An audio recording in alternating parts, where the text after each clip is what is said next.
Hello दोस्तों, welcome to मास्टरदीप channel. तो हम ऑर्बिटल्स में इलेक्ट्रॉन्स को कैसे फील करते हैं कि इलेक्ट्रॉन पहले किस ऑर्बिटल में जाएगा, कि 1s में जाएगा, 2s में जाएगा, 3s में जाएगा, 4p में जाएगा या फिर किस में जाएगा। तो इस चीज़ को बताने के लिए आया एफबाउ प्रिंसिपल। एफबाउ जो प्रिंसिपल है ये एक जर्मन वर्ड है जिसका मीन्स होता है कंस्ट्रक्शन। जिसका मीन्स क्या होता है? कंस्ट्रक्शन, या फिर हम इसको बोल सकते हैं बिल्डअप, यानी कि रचना करना। हिंदी में अपन बोल सकते हैं इसको रचना करना। तो जो ये एफबाउ प्रिंसिपल है इसके अकॉर्डिंग इलेक्ट्रॉन्स को पहले उस ऑर्बिटल में फील किया जाता है जिसका एनर्जी लेवल सबसे कम होता है, यानी कि इलेक्ट्रॉन्स को एनर्जी के इंक्रीजिंग ऑर्डर में फील किया जाता है।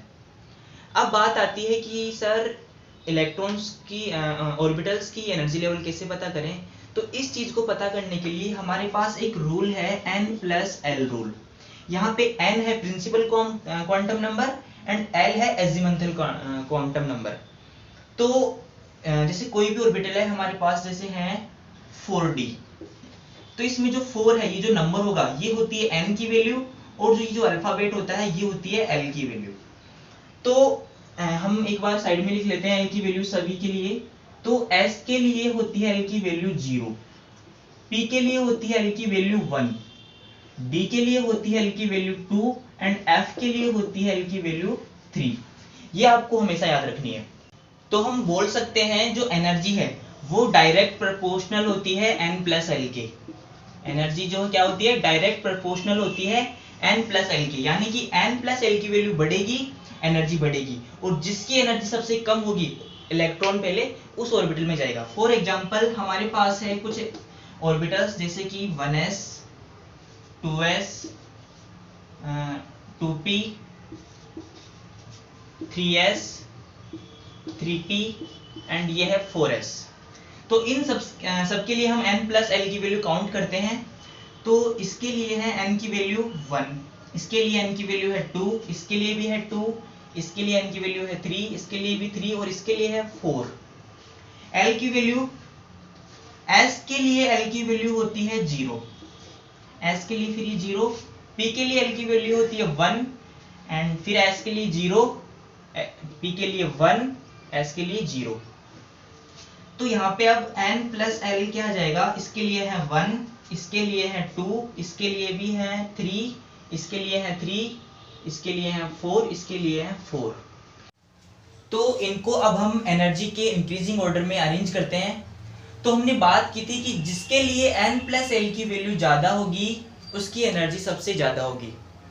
तो अब यहाँ पे आप देख रहे हैं कि इन दोनों के लिए n+l की वैल्यू सेम है, इन दोनों के लिए n+l की वैल्यू सेम है। तो यहाँ पे एक अलग कॉन्सेप्ट है कि अगर दो ऑर्बिटल्स के लिए n+l की वैल्यू सेम आती है तो उस टाइम पे एनर्जी उस ऑर्बिटल की ज्यादा होगी जहां पे n की वैल्यू ज्यादा होगी। जिसके लिए n+l की वैल्यू ज्यादा होगी उस ऑर्बिटल की एनर्जी ज्यादा होगी। तो यहाँ पे सबसे ज्यादा जो एनर्जी है वो है 4s की, इसके बाद में है 3p की।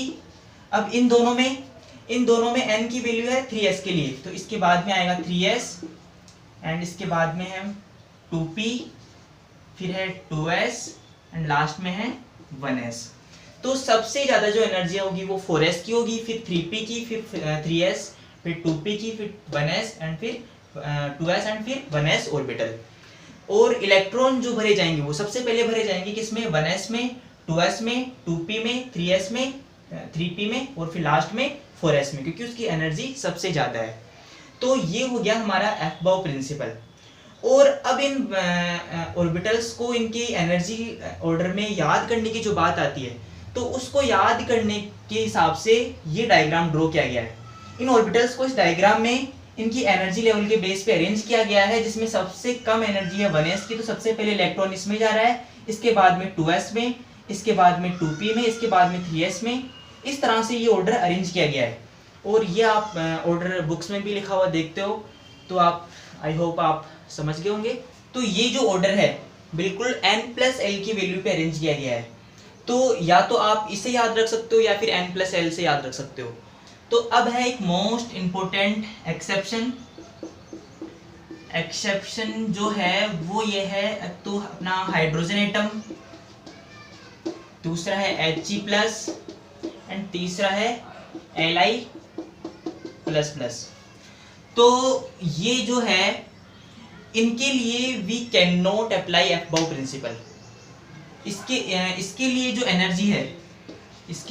एनर्जी है वो ओनली n पे डिपेंड करती है। n जिसके लिए सेम उसके लिए एनर्जी सेम। फॉर एग्जांपल इनके लिए है जैसे 1s 2s एंड इसके लिए 2p, तो इन दोनों के लिए n की वैल्यू सेम है, तो इनकी एनर्जी भी क्या होगी, सेम होगी।